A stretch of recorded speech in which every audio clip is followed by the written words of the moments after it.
Hi guys, it's me again, John Florez, and yes, I've been digging around in the past because what is a guy to do who has remastered 170 tracks and has nothing left to show you?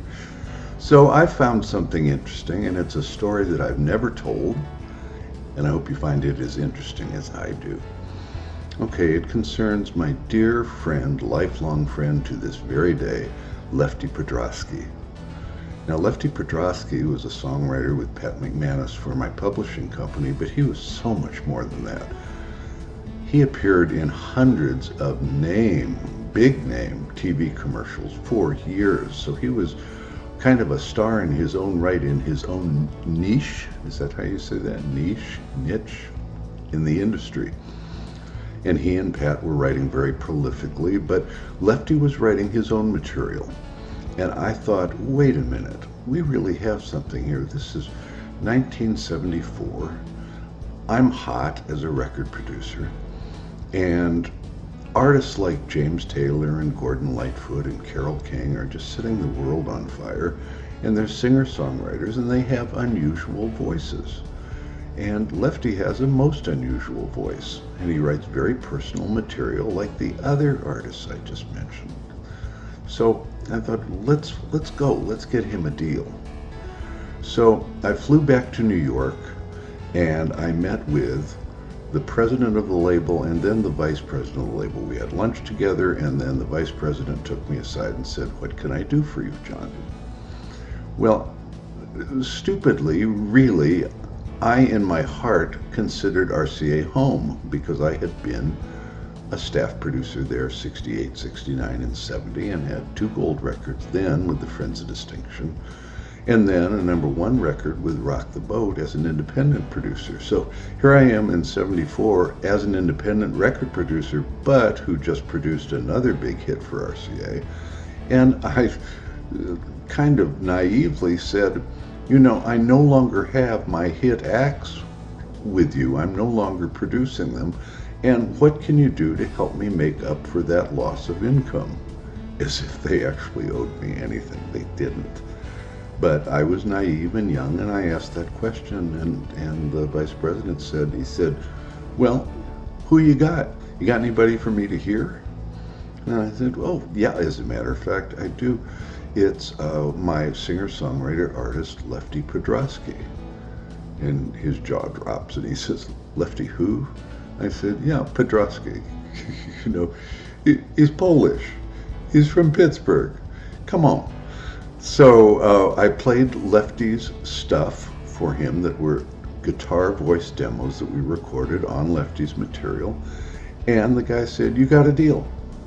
I'll have my attorney call your attorney, and we'll do this project together, John and Lefty."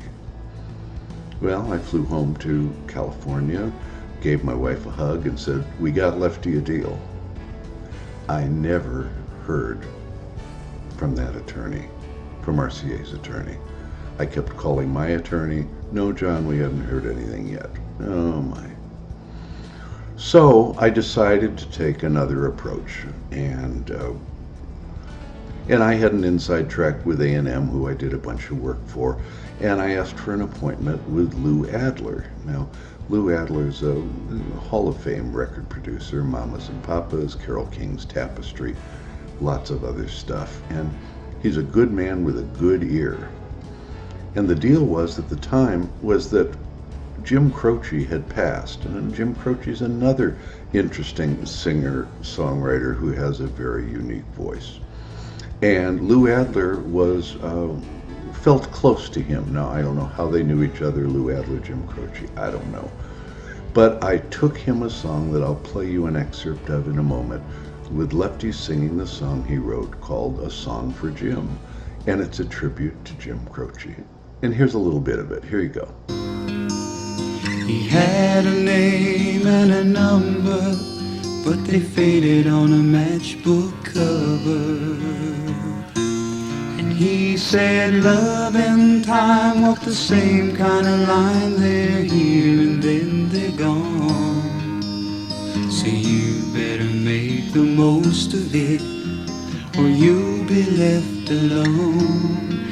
He said love and time walk the same kind of line. He sang it in every song. So you better make the most of it, or you'll be left alone.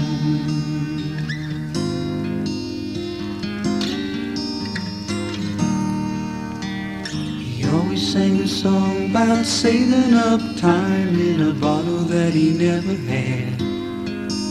And the stories he told about his truck driving days always held the crowd in his hand. He had a name and a number, but they faded on a matchbook cover. And he said love and time walk the same kind of line. They're here and then they're gone. So you better make the most of it, or you'll be left alone. He said love and time walk the same kind of line. He sang it in every song. So you better make the most of it, or you'll be left alone. So by the way, Pat McManus, his writing partner, is singing with him on this cut. And Lou Adler looked at me and he said, you know, John, I need to think about this, because it may mean, if I release this, that I'm making a profit off of my friend's death, Jim Croce's death. So let me think about it, I'll call you back. Which he did, and he said, I'm not going to do it. I think it's a hit record. I think it's a hit concept. I think it's a hit tune, but I just can't do it out of deference to my friend. So that was it. That was it for Lefty and John trying to get Lefty a record deal. I just couldn't get him one as hard as I tried. So I'm going to post a song for Jim and 3 or 4 other cuts that are also singer-songwriter demos that he did at the same period of time, so that you can hear the depth of this marvelous, marvelous, talented man, Lefty Podrosky, my friend. I'm proud to say he's my friend to this day. We talk all the time, and I love him dearly. So thanks for watching, as always, and you guys take care. Bye-bye.